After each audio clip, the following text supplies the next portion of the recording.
What's going on, TikTok?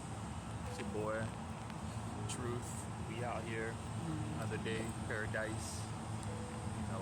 Just chilling.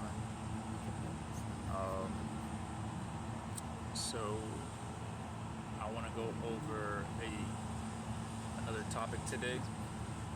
This one is once again another big issue that we face in today's society that I feel like needs to be answered, approached. So let's get into it.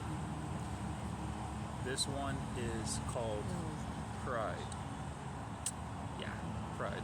This is one that I'm sure a lot of us have this issue, and a lot of us don't like to admit that we have this issue. All right, so I got a few scriptures that I want to go over, and yeah, let's take it from there. All right.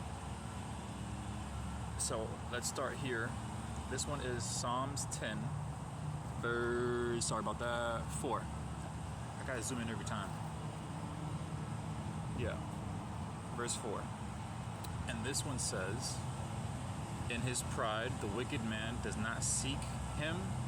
In all his thoughts, there is no room for God. Right?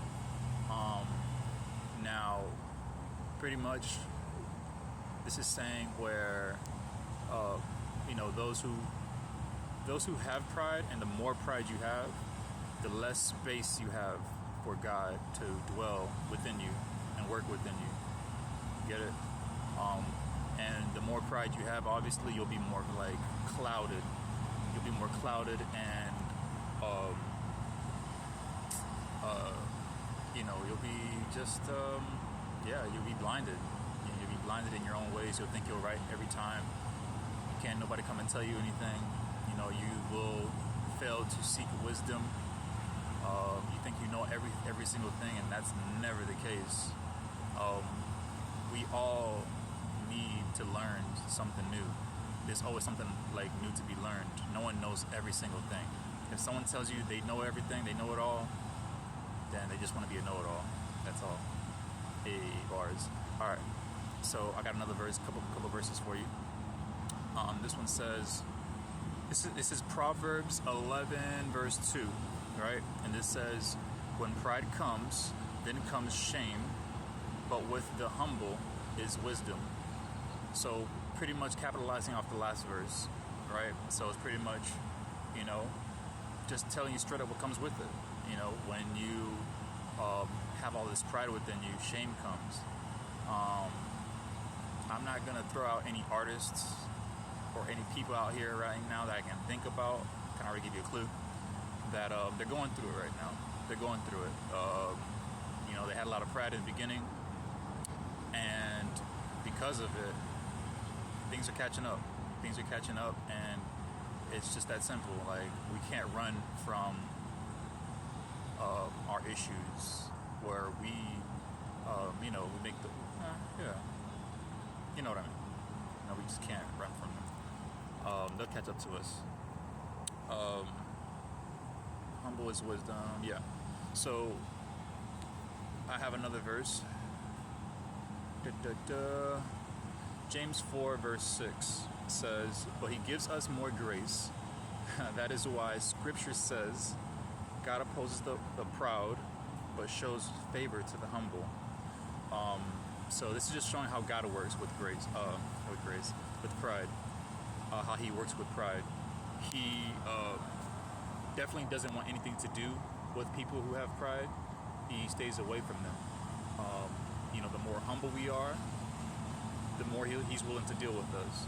There's a lot of people that say, for example, if you have a lot of pride, right, and you know it, and you fail to want to change or get better from the pride.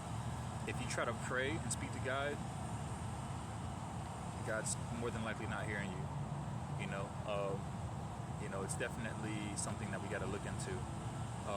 And obviously, the more humble we are, God turns His ear to us. So if we're in need, we're in trouble, then He's more inclined to help us. I'm trying to say, like, a lot of times people they want their own ways, they're in their pride, and they when they're in the troubles, they want to try to come to God to that, after the fact. And that's not how God works. He's not a genie in a bottle where you can just have it your way. Like was the BK commercial? And then after the fact, you want to try to come to him, and ask him for help and all that. That's not how it works. Yeah, we got to humble ourselves first, and then he draws closer to us. All right, I got another verse for you. And this verse is Proverbs 16:18, right? And it says, pride goes before destruction and haughtiness before a fall. This is a very popular one. A lot of people know of this one. In other words, it also means pride leads to destruction, and a proud attitude brings ruin. Once again, just letting you know what comes with it. They say pride comes before a fall. Right now we're all prideful. We don't know. We don't know that it's coming, basically. But it's almost like a contract that people don't know about. You have the pride, and then a fall comes after. Once again, I'm not naming any artists right now that I can think about that's going through it. All right. So, and then I have another verse. It's Proverbs 13:10, right? This one says, pride leads to conflict. Those who take advice are wise. So, pretty much, off of the last verse, it's pretty much saying the same thing. It leads to problems. If you want problems, have pride. It's that simple. And the other side of it is the opposite. Is if you don't have the pride, those who take advice are wise. Humble yourself. You ask questions. You want to be more of a student than just a teacher alone. Then you'll get somewhere way further. All right. And then I have another verse. I got a lot of verses for pride. You got Proverbs 26:12 says, do you see a man who is wise in his own eyes? There is more hope for a fool than for him. This is just straight bashing like prideful people. It's not looking too good. You got to humble yourself, and it's basically saying that it's the humble ones that there's basically more hope even for a fool. Like people can be considered fool. If you have pride, you're worse off. So that's pretty much it. I'm gonna leave you guys with that. Getting a little warm out here, getting cooked. But I hope you guys are having a great day. And I guess let's just work on our pride, really. Because who wants to be around a person with pride issues? Not me. All right, guys. I'll at you, Walla.